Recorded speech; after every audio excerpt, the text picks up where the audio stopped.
people often feel like maybe they're doing it wrong, and then that makes us more tense. Here's the thing about breathing.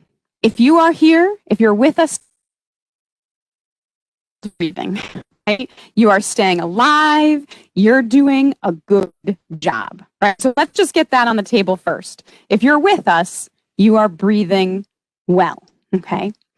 That being said, there's a lot we have come to understand about how we as people have started to breathe and better, healthier ways to breathe.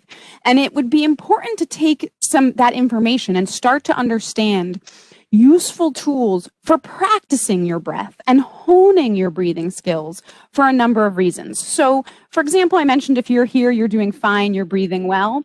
But if you're someone or you know someone who falls asleep at the dinner table, chances are they're actually not breathing well. And maybe they're not breathing properly when they sleep, or maybe they're not breathing properly all day and they're not getting enough oxygen, and so they fall asleep, right? And that tends to happen too as we get older. So before we get into any information and I start to sway your knowledge of breathing, I always like to start with just us assessing our own breath. So I'm going to ask you guys a couple questions while you breathe. Of course, the second we start talking about breathing, we don't breathe normally. We change it and alter it. So we'll go with the flow a little bit here. But just start to breathe as normal as you can. And as you do that, start to think about, where is your breath going when you breathe? Do your shoulders go up and down? Are you a belly breather? Is your breath going somewhere else? Maybe the back? Do you feel it somewhere unexpected when you stop to think about it? Like, gosh, I didn't really realize that's normally where my breath went. Are you a nose or a mouth breather? Does the air feel warm or cold? If you maybe count your inhale and your exhale, is one longer than the other, or are they pretty equal? Or do you not even need to count? Is the answer to that obvious? Do you notice a pause between your inhale and your exhale? Are you a quiet breather, or is there sound to it? Is that sound loud, subtle? Do you notice you're breathing in and out of one nostril more than the other? And does breathing feel good, bad, or indifferent? You don't really even have an opinion on it. And now, I would encourage you, we can either unmute for a minute or you can type in the chat. But if anything from that stood out, I'd love to hear from you. Anything across the board. If you were someone who said, no, I definitely noticed it in my shoulders, let us know that. If you noticed the inhale or exhale was longer, loud or quiet. If you noticed you felt the air going in or out of one nostril more, feel free to participate. I'm happy to have participation in this. And you can also jump in with questions at any point, right? So it doesn't just have to be now. But if anyone does want to include something, if your video's on and you're adding something, you can give me a thumbs up or you can unmute. So I know that I'm a shallow breather, which is why I'm taking this course or whatever or I'm on this WebEx. Yeah. It's something that I've always, since I can remember myself paying attention to my breathing, I can't say always, but since I've been paying attention to that, I am a shallow breather, and I breathe to my lungs, not belly. Okay, and we're going to talk about shallow breathing because I don't think you're probably alone in this group or any group. As a population, we take a shallow breath. And again, it keeps us alive, but it's not the most optimal breath we could have. We're not capitalizing on our oxygen. That's why I'm here. Yeah, good, perfect. Anyone else want to weigh in on anything? There's someone in the chat. Would you like me to read it to you, or do you that would be great. Yeah. Okay, let's see. When I was something this evening in the cellar, I definitely noticed the cooler air, 55 degrees, and enjoyed it. Wasn't aware of the cool air in the entire 10 minutes I was there, but some of the time. Oh, that was when she was walking. Okay, so the difference in breathing when she was walking maybe is what I'm saying. Yeah, and noticing that is good, right? Just taking stock. Sometimes it's winter right now, so you step outside and it almost hurts your lungs sometimes if it's very cold. We're going to talk about why that's so important too. All right, we're going to do one more exercise before I talk to you for a little bit. Again, to kind of get our baseline. And remember, once we start talking about breathing, it's not necessarily our true baseline. A minute can feel like a long time, but I've got a little stopwatch. I'm going to watch the clock for a minute, and you're just going to count your breaths. One inhale and one exhale is one breath. And then just take stock of how many breaths you get in a minute. So go ahead and take just a comfortable breath, and then right now, start counting your breaths.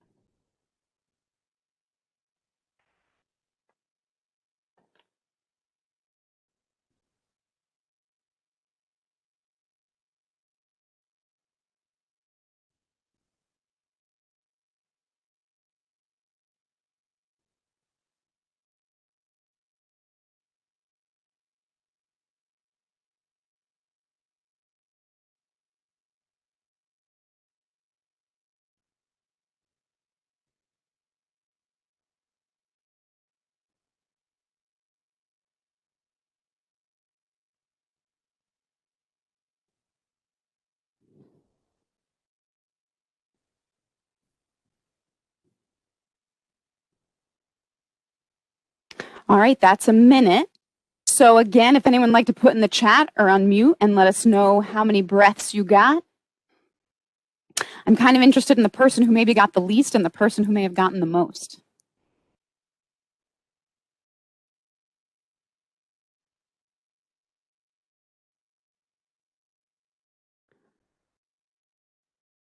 Let's see. Does anybody want to unmute and say? I see in the chat someone got 13 and 10, 15, 10, 16. I got Okay. 9. 9. Is 9 our lowest? 18. So we're at a group at a range from 9 to 18. 10. Okay. All right. So the average amount of breaths that we take in a minute is 12 to 20. So most of you are in our normal range. What research seems to indicate is the optimal number of breaths for best oxygenation of the body and helping us be calm and de-stress is 6 breaths per minute. So that's what we all maybe should shoot for when we practice breathing. So if you are the person who got 18, 15, you're in our normal range of our society. But very potentially, none of us are in what would be optimal breath work for a deep breath. And one of the reasons we're so high up on average is that, as I think, I hope I'm saying your name right, but Havital mentioned, she takes a shallow breath. We take a shallow, not deep breath.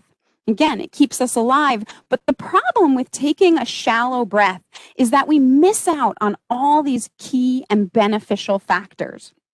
So if we take a big and deep belly breath, or sometimes it's not just a belly breath, we can refer to, and I'll talk about more of this in a minute, a 3D breath or a lateral breath, where our ribs expand 3-dimensionally, not just into our belly, but to the sides and back. You are using so many more muscles, right? So if we take a shallow breath into our chest, our abs don't work. All the muscles connected to our ribs don't work. The back muscles don't get as much movement. And that's a missed opportunity for muscle strengthening and working our middle. Okay. Also, if we take a shallow breath, we very often, the shoulders tend to rise and fall with our breath. And then that creates extra tension in our neck and shoulders. So if you're prone to tension here, it might be the way you're breathing without even noticing it, right? And focusing on a deeper breath can help relieve that. Also, all of us have pelvic floors, men and women. We all have Kegel muscles. We have 3 Kegel muscles on each side of our pelvis floor. They're all paired, okay? One of the roles of the pelvic floor muscles is to aid in respiration.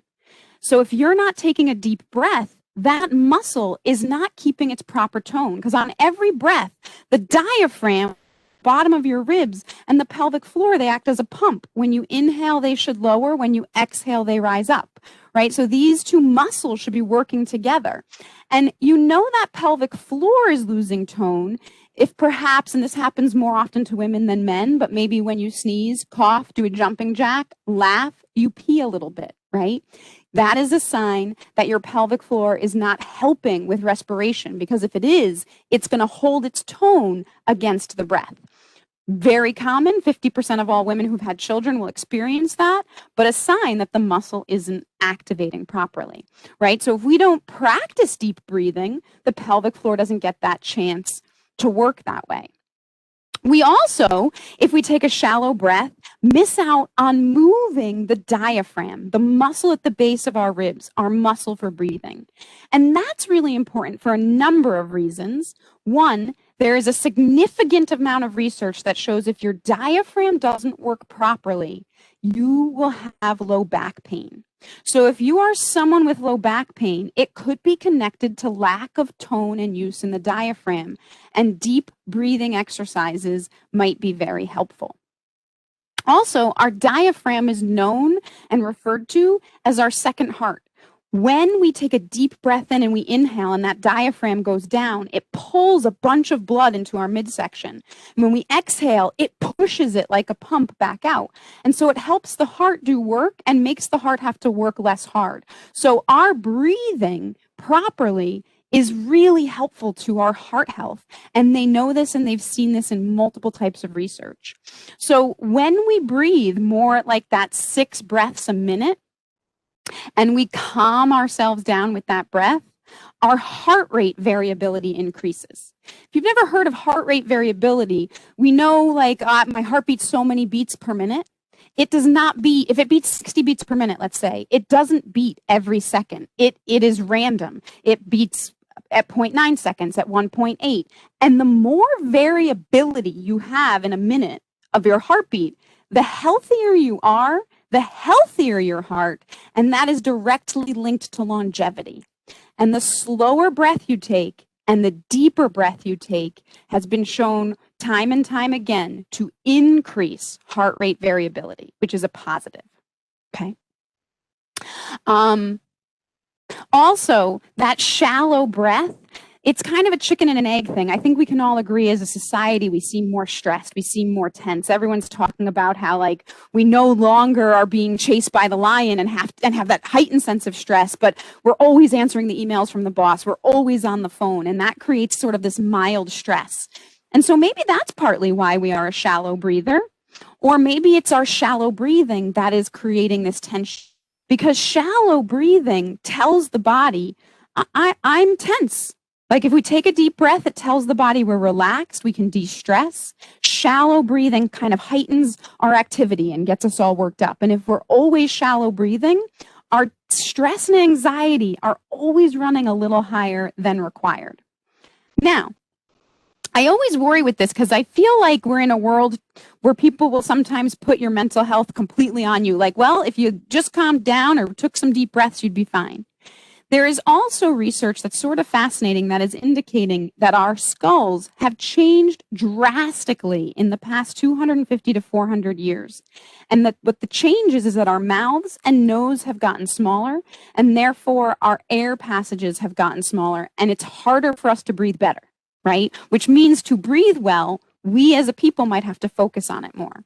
One of the things they looked at is in Roman times, and this isn't about like money, like we just afford it now, or society. They looked at skulls of like adolescents and children to see their teeth. And in Roman times, by today's standards, about a third of the population would have needed braces. And today, at least 2/3, if not more, given their natural teeth, would need braces because our mouths have shrunk that much and our teeth don't even fit in our mouths the same way in a very short period of time. And they don't think our airways have adjusted for that rapid change. So some of it's not our fault. And that's one of the brilliant things. Our body breathes for us. We don't have to think about it. It just happens. But if our body has changed and evolved in a way that might not actually be beneficial to us, stopping and thinking about breathing and altering our breath can be really helpful. And you can learn to change it and strengthen your muscles appropriately to better enhance your breathing. All right, we're going to do a couple exercises right now. But before we do, any questions on anything I've said so far? How does the breathing have to do with our skull changing? Or maybe I missed something that you said. I think basically what they believe is that The way our skull has changed, it has made our mouth and nose smaller. So those areas are smaller than they used to be as part of our skull. Our jaw is smaller. And therefore, our nasal passages and throat are potentially smaller too. So our airways just don't have the expansion they used to have. And that is that has happened in evolutionary terms quite rapidly. To see a change like that in 250 to 500 years is very fast. And we're not ready. We weren't ready for it. And that's some fairly new research, actually, I think, in like the past 10 or 15 years. Any other questions?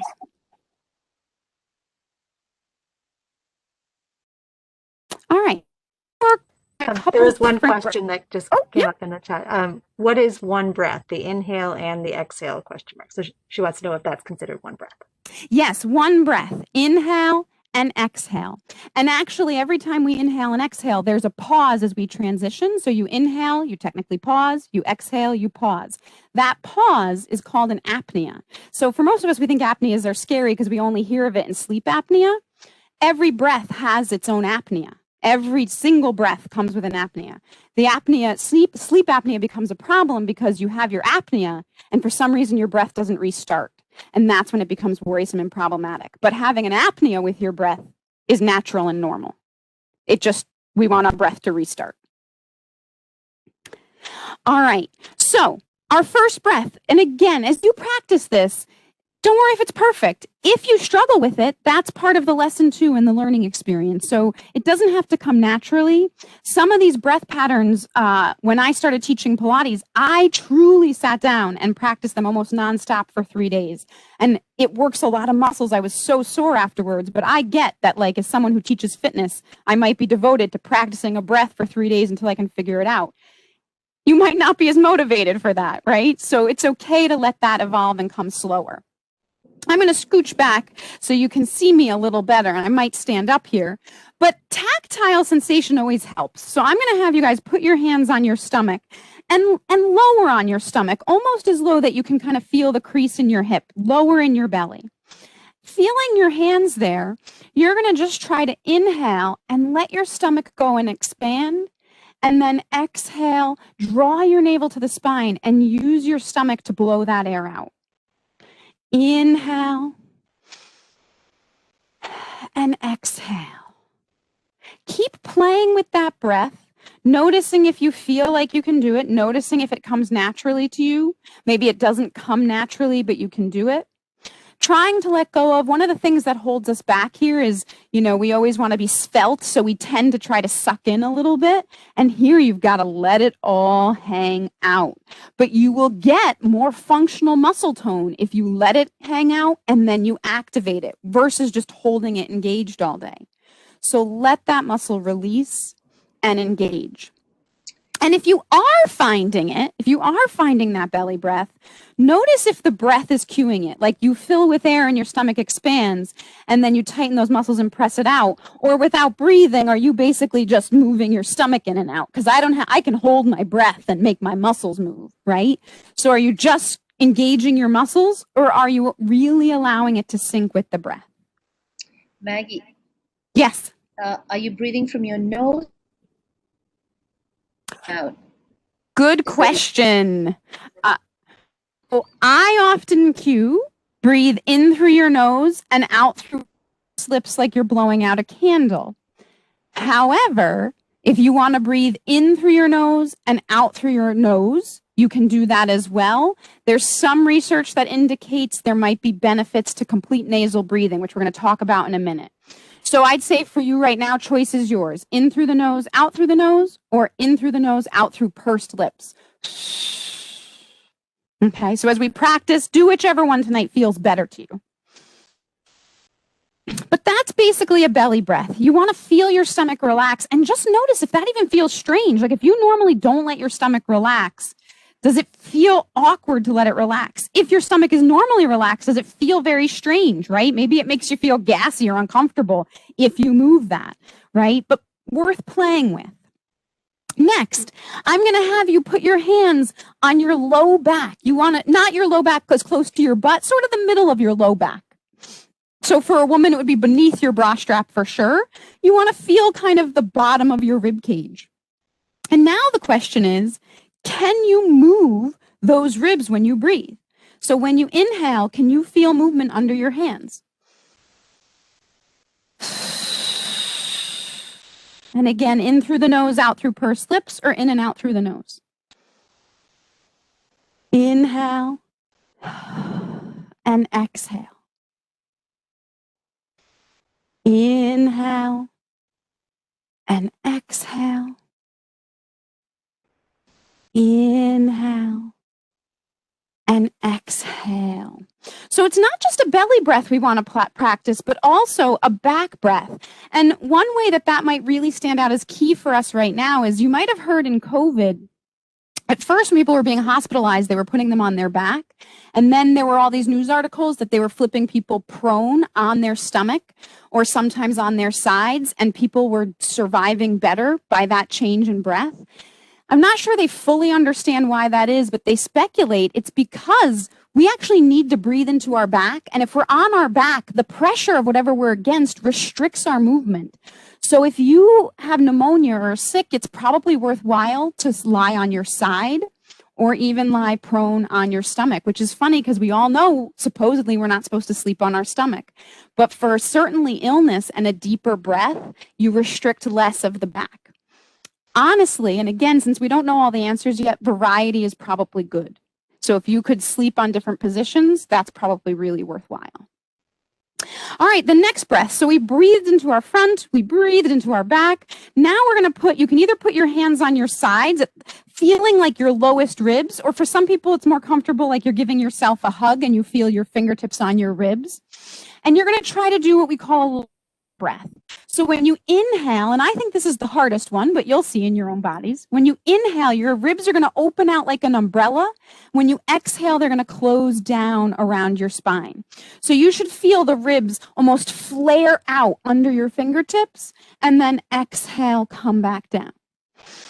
And to practice this breath, I'm presuming, and I think you have to actually slow your breath down, right? You can't take a shallow chest breath and move these ribs. It automatically starts to slow you down. So Maggie, I didn't feel anything in my back. Yeah, but and I did feel my ribs. So my you question is, are we supposed to feel all these movements breathing the same way, or is it a different breath? So that's a great question. They can all be different breaths or the same. So there's a belly breath, there's a back breath, there's a lateral breath, and then the next one we were going to do is a 3D breath, where you try to make them all expand simultaneously. Okay, I should have waited. No, that's okay. Now, don't worry. Don't feel like you have to wait, right? That's totally okay. But yeah, so and so it's good to notice too, right? Like, oh, I felt to the sides, even though Maggie thought that one was harder in her body, but I didn't necessarily feel it into the back. Make a note of that, right? Because we're going to talk about that a little bit in a minute. Where you feel restriction, you might need to actually do some stretches to help unwind that restriction. It's not like I get to show up today and say, hey, you're 40 or 50 or 60, you're honestly, anything past 25 years old. If you're older than 25 and I say, change the way you're breathing, it doesn't happen like that, right? We've built up patterns and we have to unravel them and be patient with ourselves in that, if we're motivated to make the change. All right, so we did that belly breath in front, the back breath, and the lateral breath. And another good cue, if the umbrella wasn't good for you, is to think like an accordion, like the lungs kind of like an accordion open and closing.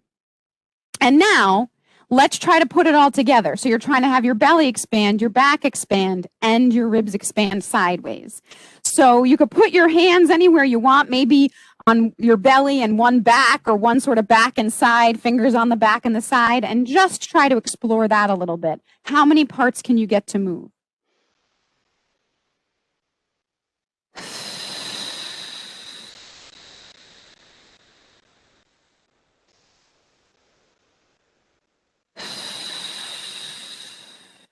Try putting your hands in a different position. See if things feel different on the other side to you. Maybe lower with that hand on your belly.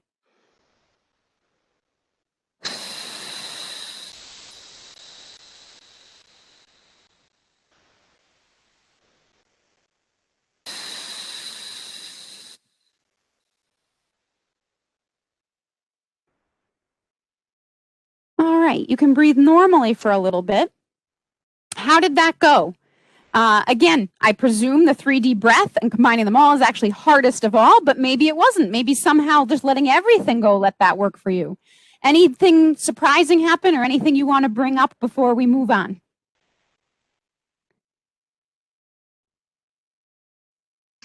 Is it normal to feel a little bit dizzy if you are really focusing and breathing?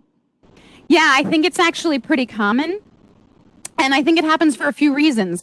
One, we're actually changing our oxygen and CO2 levels by changing our breath. And if that's not your normal pattern, it feels funny. Also, I do think sometimes even when we try to take a deep breath, if it's new to us, there is sort of still sometimes this shallowness to us. Or as we take a deep breath, we almost get this feeling like, oh, I need to exhale. And then it gets us a little lightheaded. I practice breathing a lot, and I find that when I'm practicing breath or changing my breath pattern, sometimes I get lightheaded, sometimes it makes me yawn. One thing I would mention is if you're feeling lightheaded, sometimes when we take a deep breath, it's almost like we gasp in all the air and then like try to suck in more air. Really think of slowing it down. So if I want to take a 6-second breath or a 10-second breath, because I'm taking 6 breaths a minute, right? I can't, and then for the rest of the time try to suck in air. I have to really slow down my pace so that breath comes in much slower. Sometimes I think when we're doing a deep breath, we pull it all in at once, and then we do get lightheaded as the carbon dioxide builds up versus the oxygen. Okay?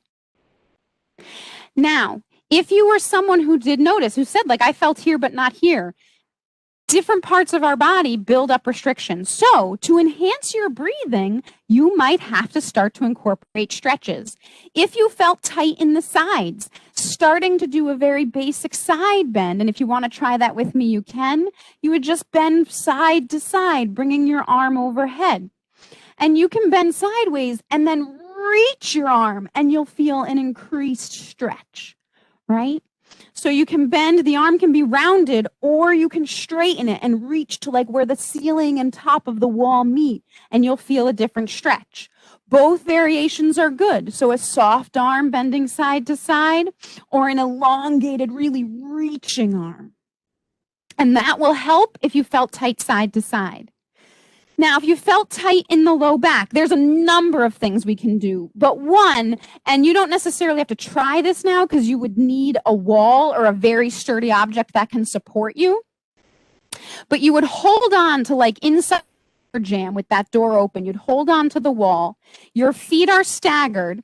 You're going to round your spine and then you pull back, holding on. So you're like self-tractioning and pulling away from that wall but not letting go. And you can play with the arm at all different angles, and you will be stretching your lat, which can be restrictive for breathing, the lat in your back. It's a huge back muscle. You can do that with a rounded spine or with a flat back, and depending on how tight it is, will determine your angle to that wall. But that same thing, you hold on, and then you pull back. Not so far that you're going to fall off and let go, but you're trying to create some self-traction. Those are good starting places, and once you progress from there, you can put your fingertips at like the top of a door jamb and walk forward as far as feels comfortable, and you'll be stretching your lats. But that one, if you've got any shoulder injuries, is often not comfortable, whereas the first two give you a lot of variability for that shoulder and a lot more options. But so a pretty good lat stretch and a side bend are the 2 places to start, and you'll actually be helping your breathing by incorporating those stretches. And those are easy to incorporate. We should throw those in partway through our workday anyway, because we need to get up and move. All right. So we've touched on why the breathing is so good for us, but how does it actually work? Because again, it's autonomic. We don't have to think about it. The breathing does it for us. The body does it for us automatically. And that's great, because if you had to walk or have a conversation or try to pay attention and retain anything I'm saying now, and also think about everything you had to do to breathe, I mean, then our lives would be greatly diminished. So it's truly impressive that our body does this for us. And yet, Although I think there might be like monks and certain people who would say we can control our heart rate. And I do think there are people who can, but most of us cannot. However, we can control our breath. While it's automatic, like the heart, like digestion, we really can control it. We can control it when we want to yell, when we want to sing, right? But if we're going to go run up a flight of stairs, it does that automatically. You don't have to think, I better breathe heavier now for this, right? It does it for you. But you have control over it. And what's great about having that control is we can practice breath work to help us de-stress. But when the body's doing it for ourselves, what is it doing? And this is where the question about how should I be breathing, in through my nose, in through my mouth. No question, we want to breathe in through our nose for a number of reasons. One, the nose filters the air for us, so it basically cleans it. It humidifies it, and it warms it up. So someone had said, they felt the cold air today. If you were breathing in through your mouth, you felt it more than if you were breathing in through your nose. And when you go outside and you're shocked by it, imagine how shocking it would be to the system if the nose hadn't actually started to warm it up first, right? So it warms the air, humidifies the air, purifies the air for us. And if you breathe through your mouth, you don't get any of those. So it hits the lungs colder, bigger shock to the system. All little particulates get inside of our lungs, and it's not humidified. Also, it seems counterintuitive because our mouth is so much bigger than our nostrils. It seems like we would take more air in if we suck in through our mouth.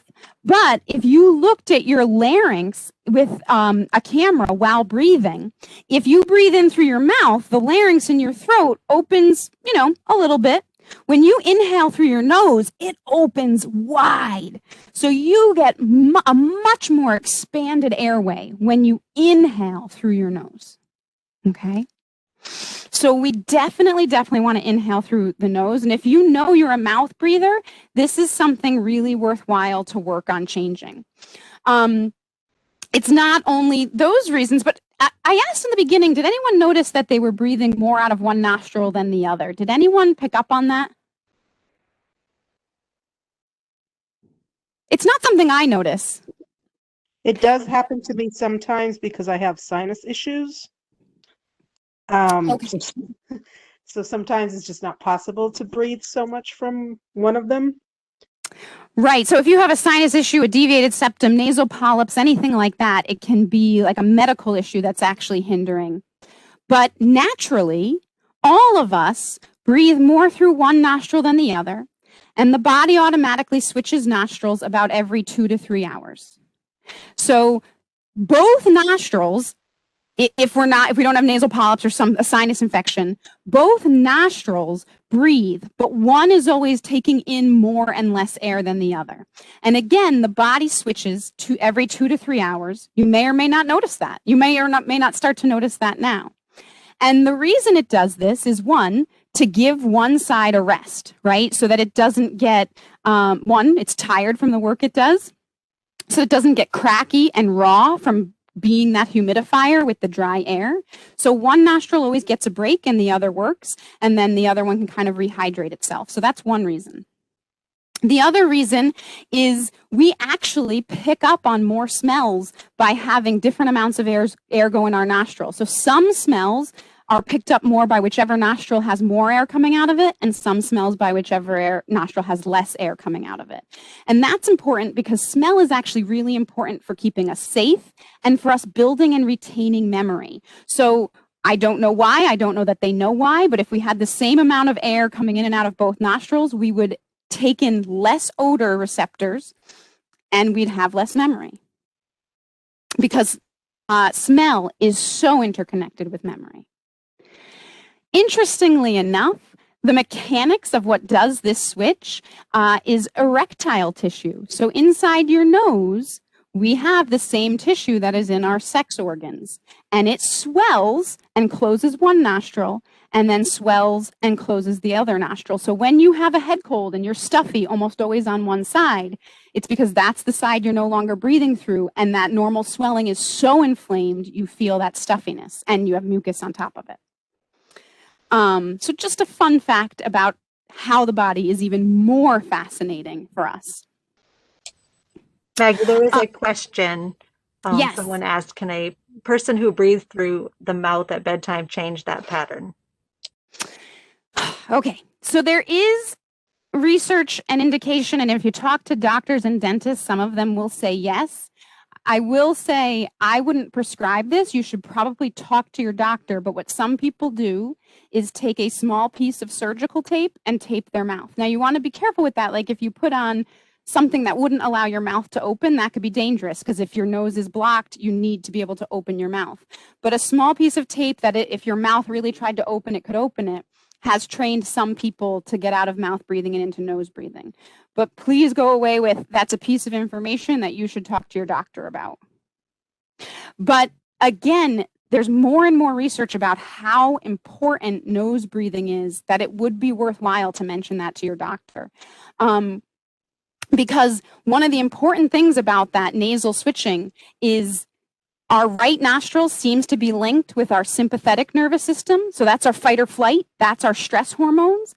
And our left nostril seems to be linked with parasympathetic. So when you're breathing out of that one, it automatically calms us down. And that, again, is our body's just always trying to create homeostasis. And so for some reason, our nose is equipped to help us kind of ebb and flow between levels of stress all day. So again, all these little things that seem small add up together to show us that nose breathing might be really significant.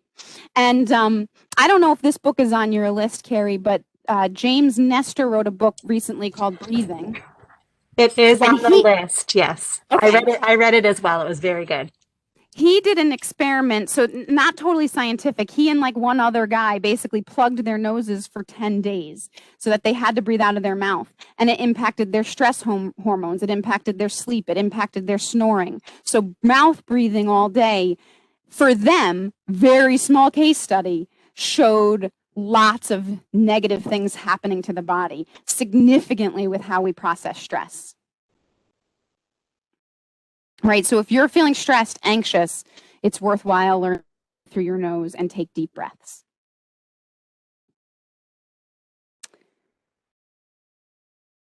Any questions at this point?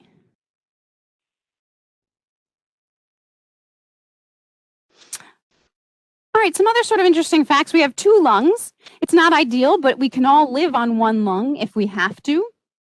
The average male's lungs can fit 6 liters of air. Women's are a little bit smaller, although some deep sea divers have been able to fill their lungs with 14 liters of air. They actually change the capacity of our lung capacity, which tells us we all have. Can you guys hear me now? Okay. And Carrie, where did I leave you off? Because I do think I was talking for a little while. Lung capacity. Okay, all right. So I didn't go on too long before I launched. Yeah, so men have 6 liters, women a little bit less. Women tend to get winded more than men. And I don't know if you heard me say this. They claim it's because our lungs are smaller and our airways are smaller. I don't think that's a good enough explanation. So I'm still trying to find more information on that.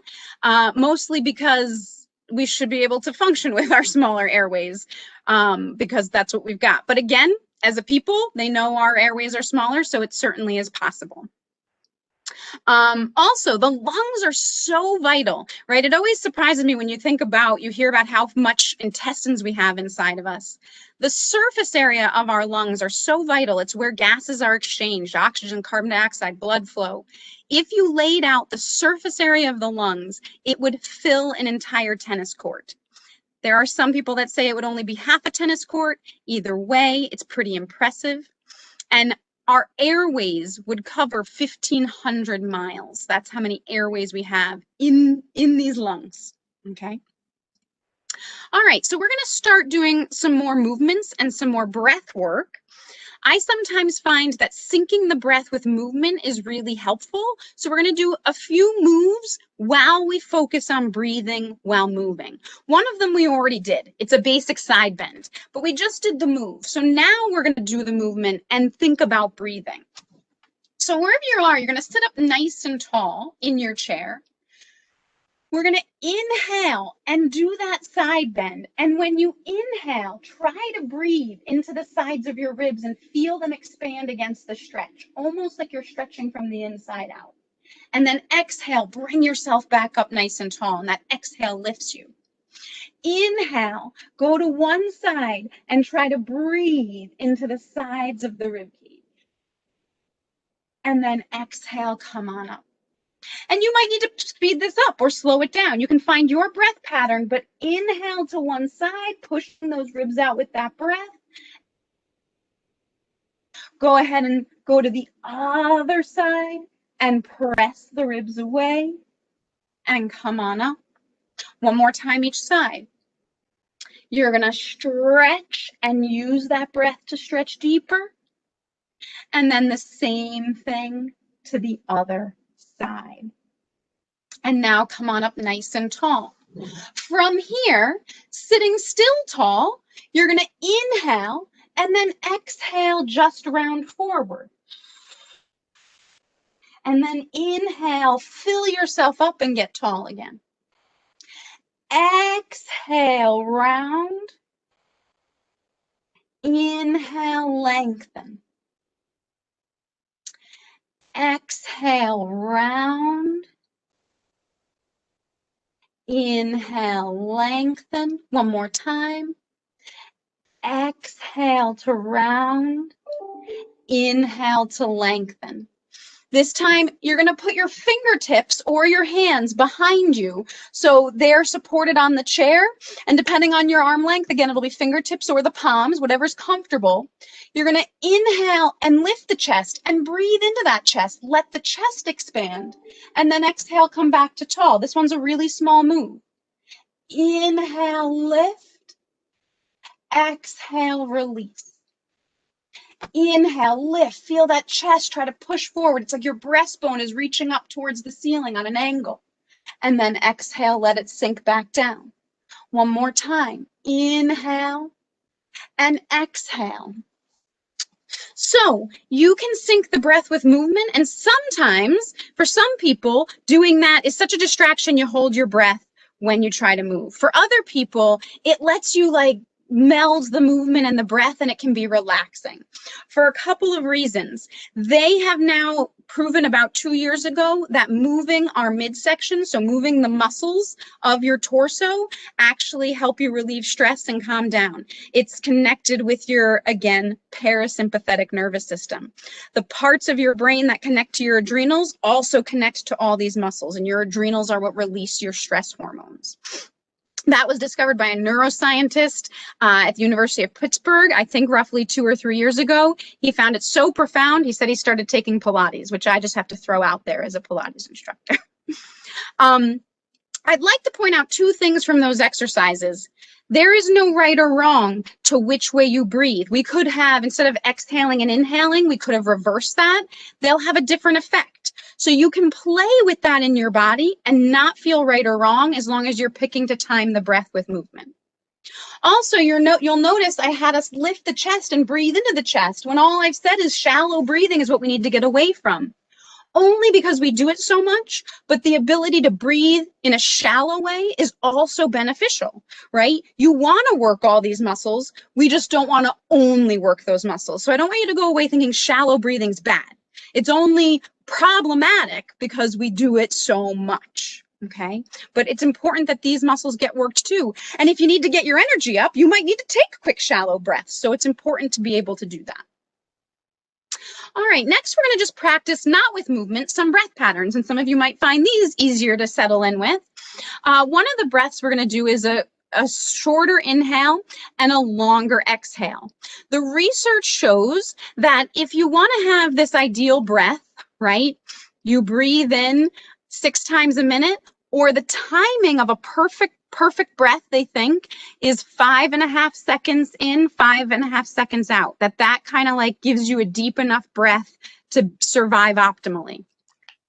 However, if you want to tune in to that parasympathetic nervous system, the rest and digest, the relaxation part, a longer exhale will help. If you need to get energized, a longer inhale will help.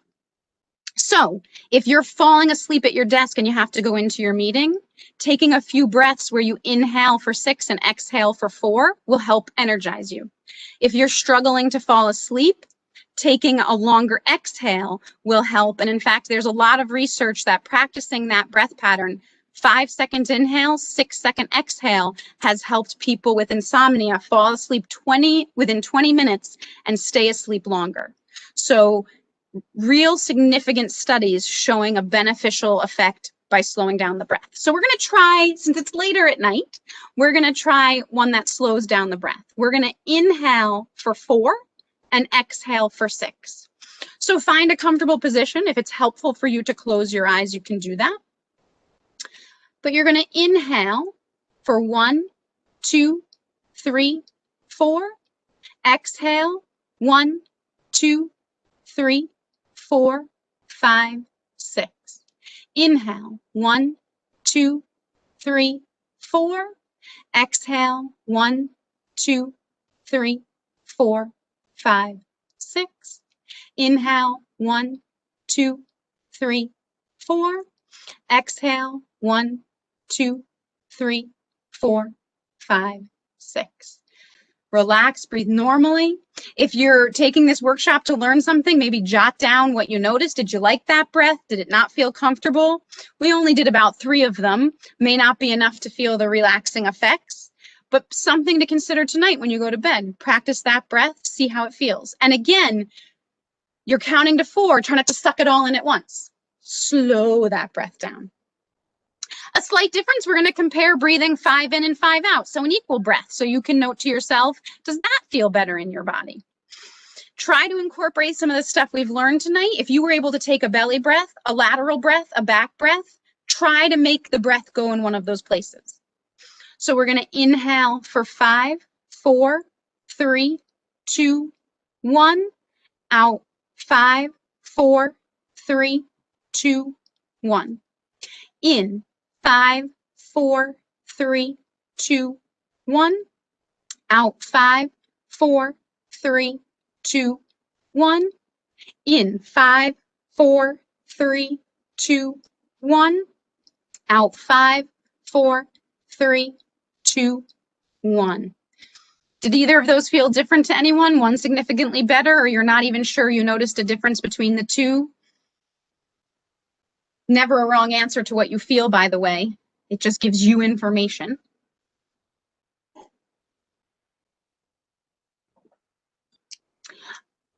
Is it healthier to take in more air than like work harder to take in more air? More So I oxygen? don't, that's an interesting question, because if I'm understanding you right, the question would be, should I fill it, like, there's a lot of ways to take in more air. I could try to get it in quick, or if I'm slowing my breath down, I am going to take in more air, right? And I think that's only beneficial in the fact that it slows the breath down, not necessarily because we're getting more air, right? Or they come together. All the research I have found talks about the slowness of the breath being what's important to tie into the nervous system, not the amount of oxygen. But I guess I'd have to double check that. I mean, I'm sure more oxygen is helpful to us. Our brain uses about 20% of the oxygen we take in. So if we take in a little bit more for the muscles, more for everything else, more to fuel the brain. But most research is really talking about the slowness being important. But I'd have to imagine the oxygen is too. Another good exercise that you can practice would be to inhale for 4, exhale to 4. Then inhale 5, exhale 5. Inhale 6, exhale 6. Go to 7 and see how far up you can get, and strive to keep getting that longer and longer, right? And that you have a lot of potential there, right? I remember I mentioned those deep sea divers who have expanded their lung capacity from 6 to 14 liters. They also can regularly hold their breath, dive underwater, and stay there for 8 to 12 minutes without doing harm to the body.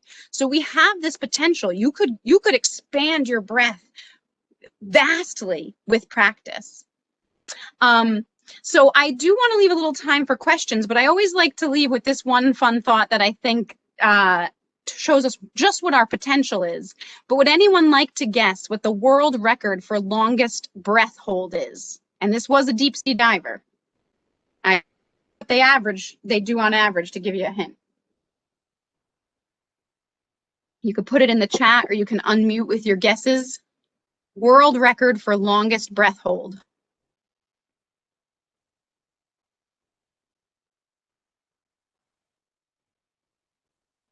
Someone put in 18. I'm assuming that's minutes. 25 minutes. 10 minutes. The world record for longest breath hold is 22 minutes, 22 seconds. So when you're counting out and building up to that, can I get a 10-second inhale, a 10-second exhale? You might not be able to yet, but no, with practice, you can get there. In fairness, they looked at that man. His lungs were larger than the average lung capacity naturally, so he was going to be more prone to being able to do that. But we all have more potential to breathe better. And with that, I'm happy to take some time for questions. We do have some from the chat, if I could read you some. Mm-hmm. Somebody wanted to know if you could do the lateral stretch, just a demo again of the lateral stretch. The side bend or the lateral breath? That was Sheila. Which one was that? Let me see. Waiting for her to.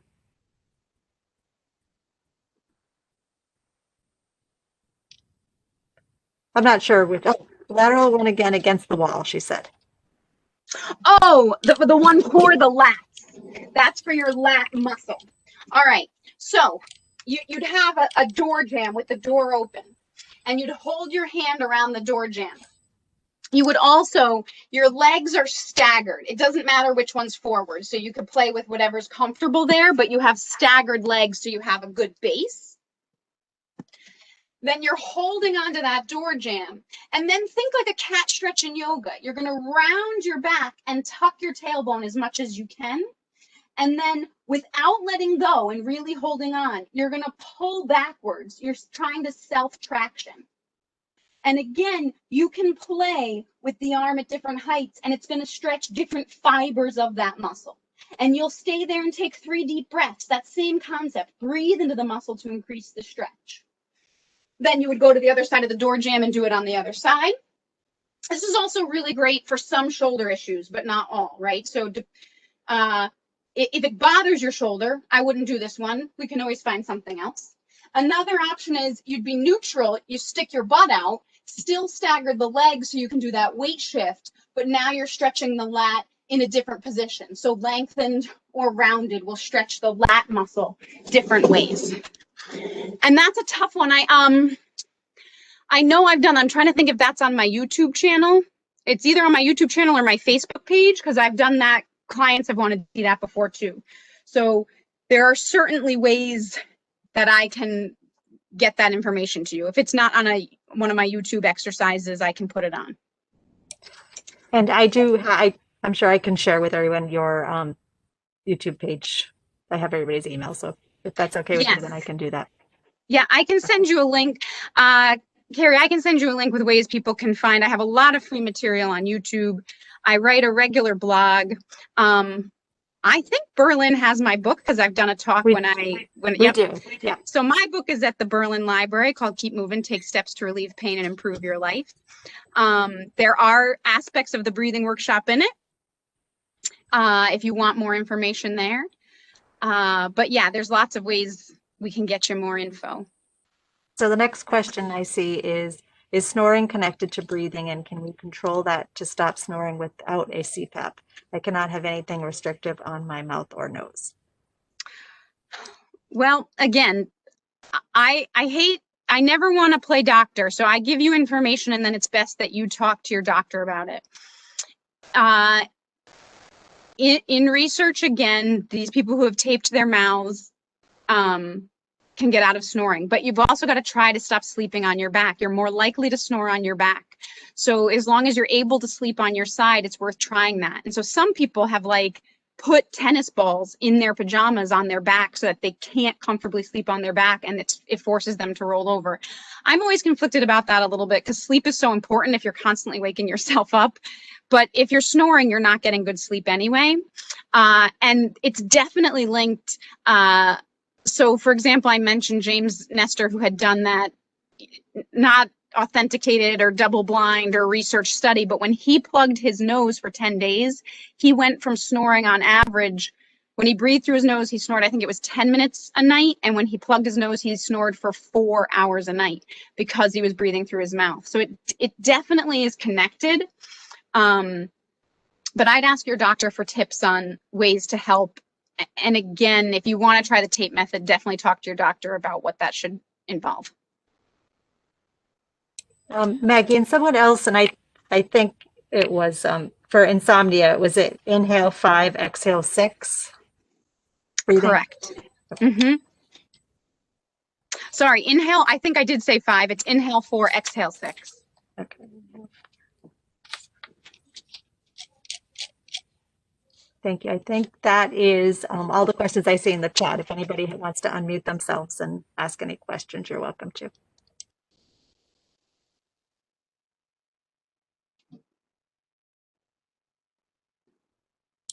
I don't see any more. Somebody just said, excellent presentation. I learned a lot. Thank you so much for this well done class. And I would agree. I feel like you provided some actually life-changing information here tonight for everybody. So thank you very much. And if Maggie shares me all of her information, I will share that with all of you, and I will share the book list and a way to read Maggie's book as well. Well, I truly appreciate you guys for coming. My job's no fun if you don't show up, you know. But no, I appreciate it. Do know that it can come with time. It doesn't have to all come at once. And, you know, as adults, one thing we know about learning is we're more motivated to make changes if we understand how we work. So now you understand how you work a little bit better. And hopefully you pick 1 or 2 changes from tonight and start there.